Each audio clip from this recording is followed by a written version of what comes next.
This cell phone started its trajectory in an artisanal mine in the eastern Congo. It was mined by armed gangs using slaves, child slaves, what the UN Security Council calls blood minerals. Then traveled into some components and ended up in a factory in Shenzhen in China.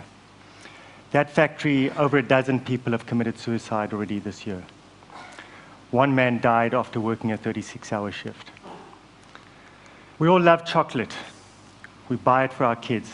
80% of the cocoa comes from Côte d'Ivoire and Ghana, and it's harvested by children.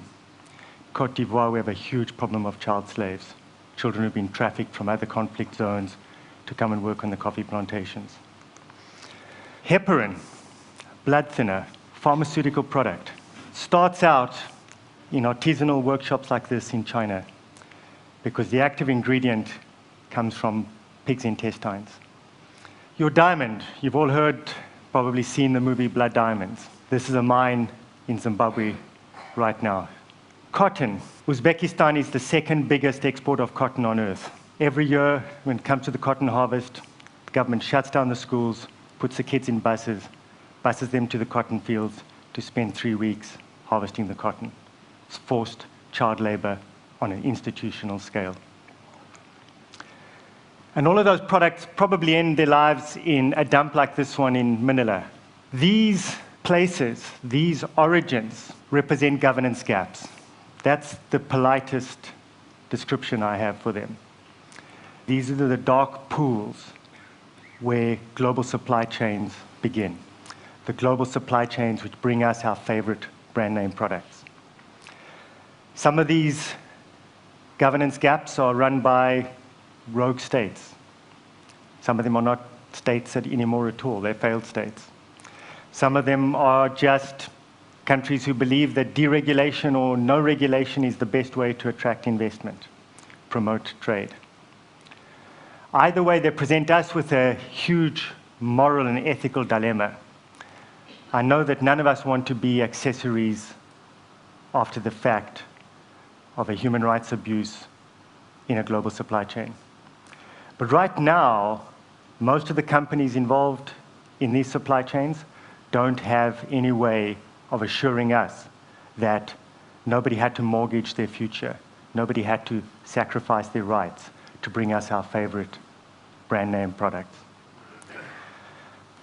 Now, I didn't come here to depress you about the state of the global supply chain. We need a reality check. We need to recognize just how serious a deficit of rights we have. This is an independent republic, probably a failed state. It's definitely not it's not a democratic state.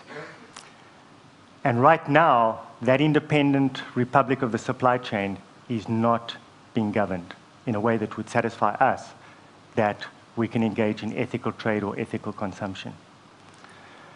Now, this is not a new story.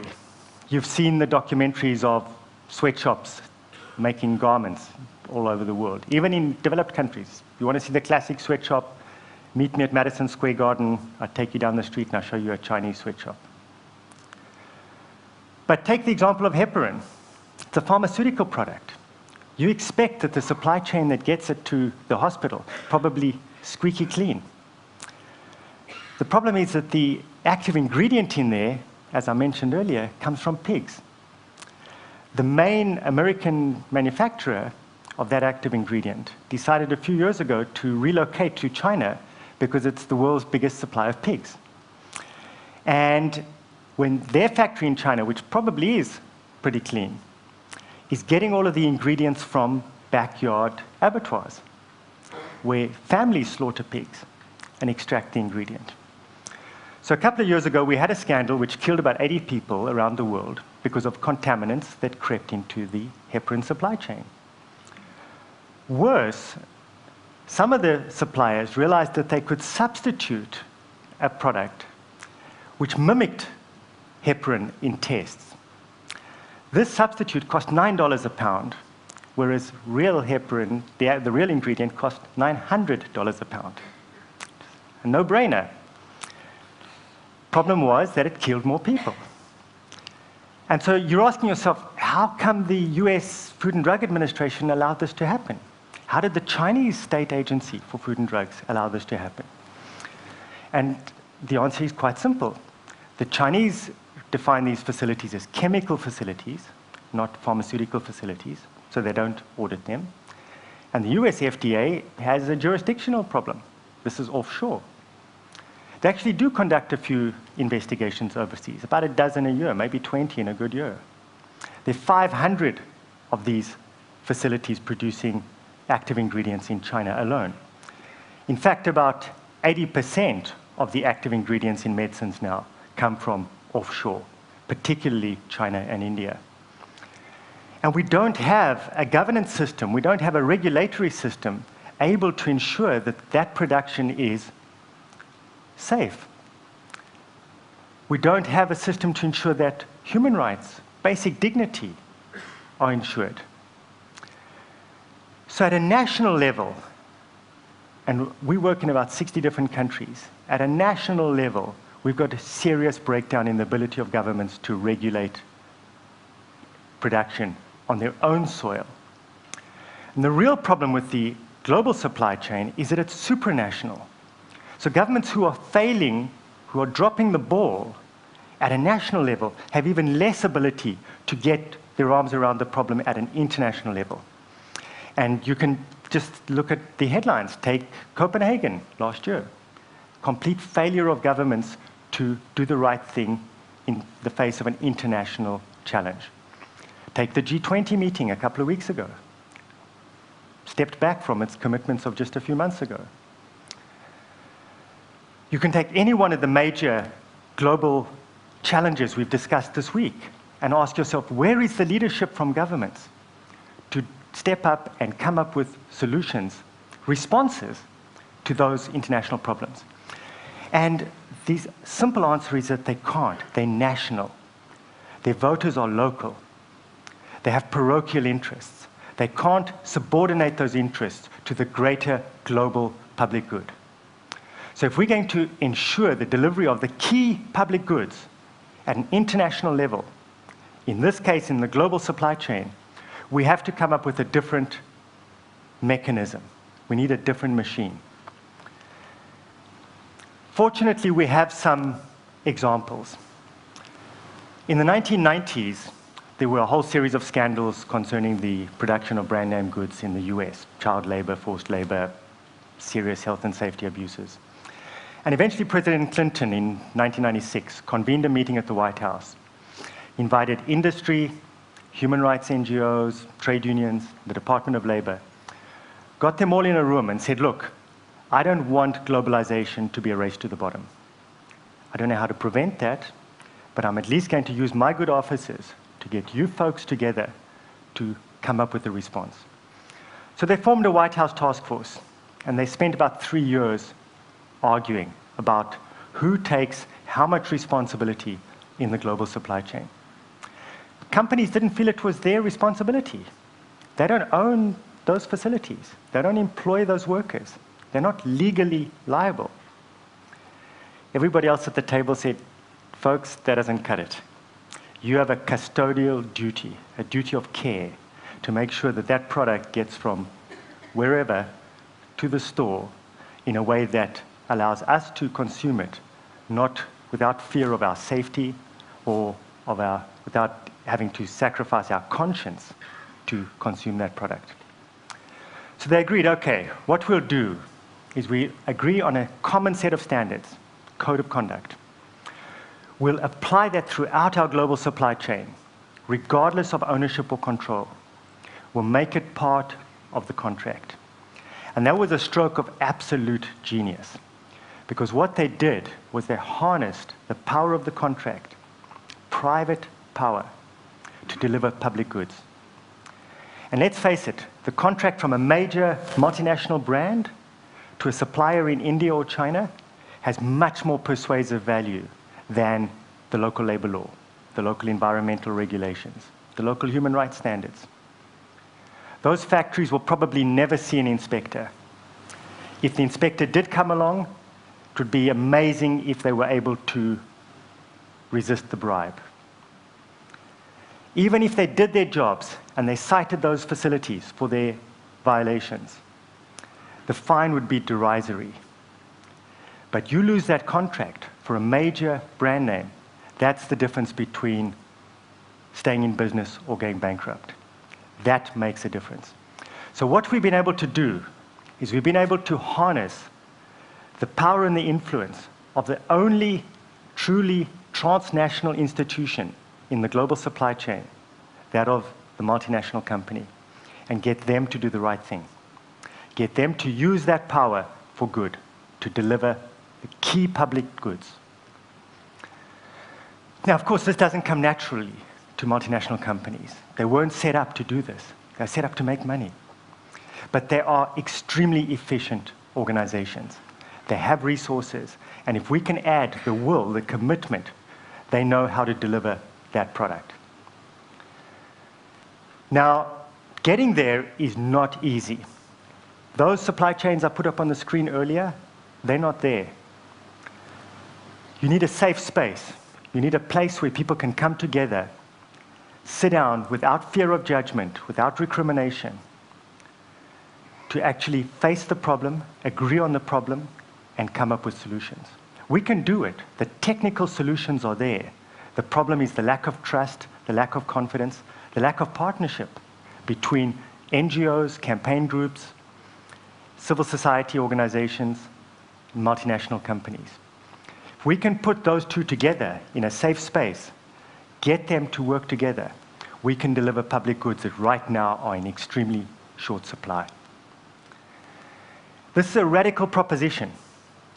And it's crazy to think that if you're a 15-year-old Bangladeshi girl leaving your rural village to go and work in a factory in Dhaka, $22, $23, $24 a month, your best chance of enjoying rights at work is if that factory is producing for a brand name company which has got a code of conduct and made that code of conduct part of the contract. It's crazy. Multinationals are protecting human rights. I know there's going to be disbelief. You'll say, how can we trust them? Well, we don't. It's the old arms control phrase, trust but verify. So we audit. We take their supply chain, we take all the factory names, we do a random sample, we send inspectors on an unannounced basis to inspect those facilities, and then we publish the results. Transparency is absolutely critical to this.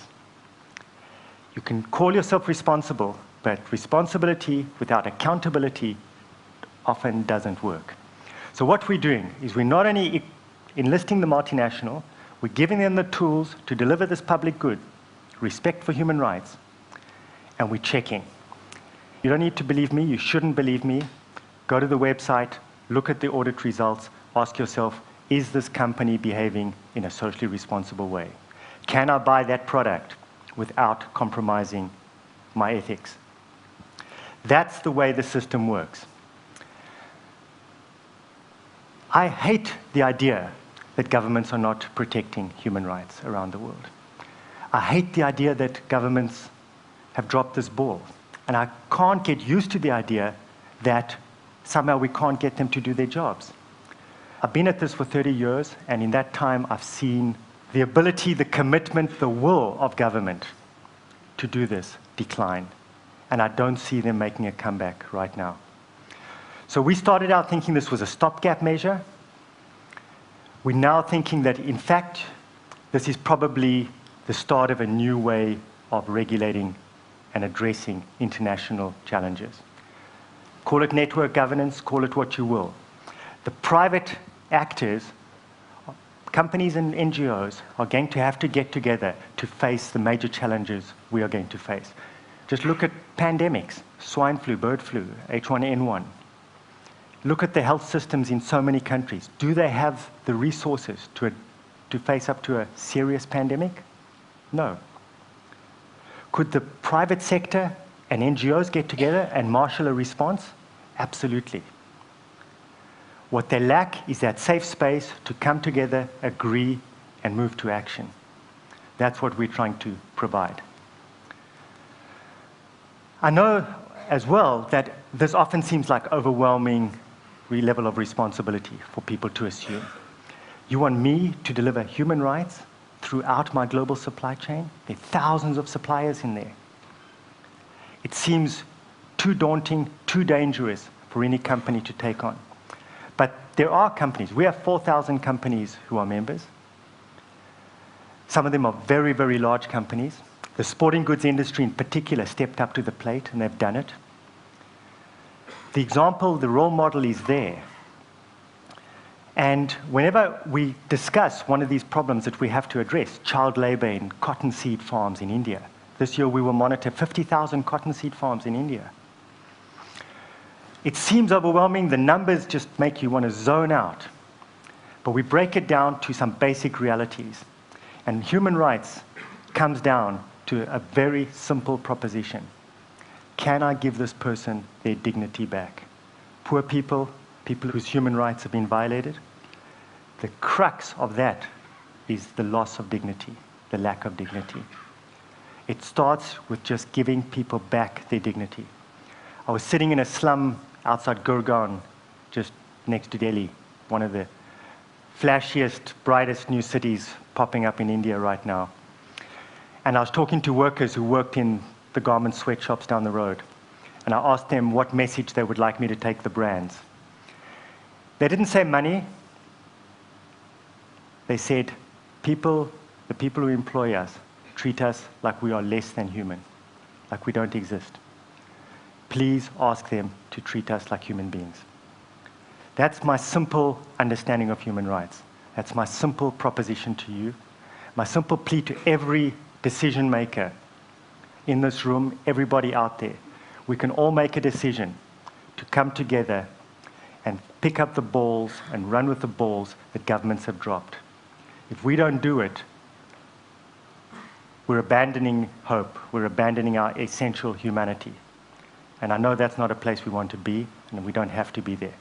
So, appeal to you, join us, come into that safe space, and let's start to make this happen. Thank you very much.